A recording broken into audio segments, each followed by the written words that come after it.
আসসালামু আলাইকুম। ভালো আছেন সবাই? আমি ভালো, আপনাদের দোয়ায় ইনশাল্লাহ। শুনেন, আমরা অনেকেরটা দেখি সবাই ভালো আছে, আমি ভালো নেই।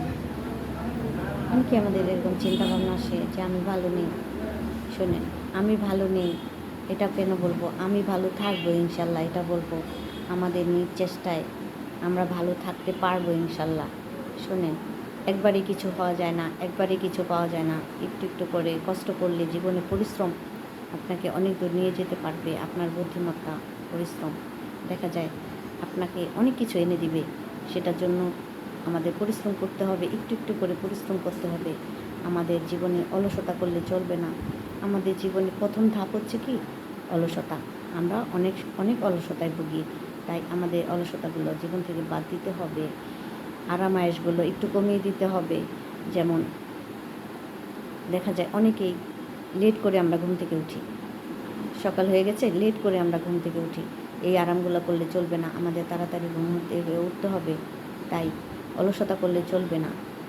কাজে সাকসেস হতে হলে কোনো অলসতা নয়। অলসতা মানুষকে, জীবনকে অনেক দূরে পিছিয়ে নিয়ে যায়। তাই আমরা আর অলসতা করব না। অলসতার কতগুলো গুণ আছে, বিশেষ করে অলসতার 3টি গুণ বেশি। এটি হলো প্রথম ধাপ হচ্ছে লেট করে ঘুম থেকে ওঠা। দ্বিতীয় ধাপ হচ্ছে ওয়াশরুমে গেলে সহজে বের হতে চায় না, বাথরুম করতে থাকে। দেখা যায় অনেক সময় লাগিয়ে দেয়। আরেকজন ওয়াশরুমে চাপে সকালবেলা, ওদের মাথায় থাকে না, ওরা লেট করে বের হয়। দেখা যায় এতে মানুষের সমস্যা হয়, নিজের সময়ের ক্ষতি হয়। শোনেন, একটা সাকসেস হতে গেলে অনেক কিছু মাথায় রেখে, অনেকটাও মাথায় রেখে চলতে হয়। তাহলে আপনি জীবনে সাকসেস হতে পারবেন ইনশাল্লাহ। দেখা যায় দ্বিতীয় ধাপ হচ্ছে যে ওরা খাবার খেতে গেলে দেখবেন যারা অলস তারা অনেক সময় লাগিয়ে দেয় খাবারগুলো খেতে। খাবার খাচ্ছে না, দেরি করে খাচ্ছে।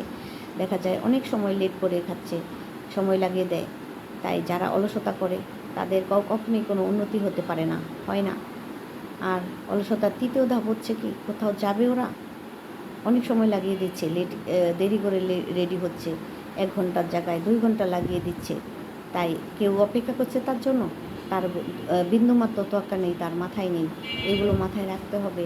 তাই সময়কে সময়ের মূল্য দিতে হবে। আমরা যদি সাকসেস হই, এগুলো আমাদের অবশ্যই মেনটেন করে চলতে হবে। দেখা যায় আমরা ছোট একটু কাজ করছি, করি না কেন?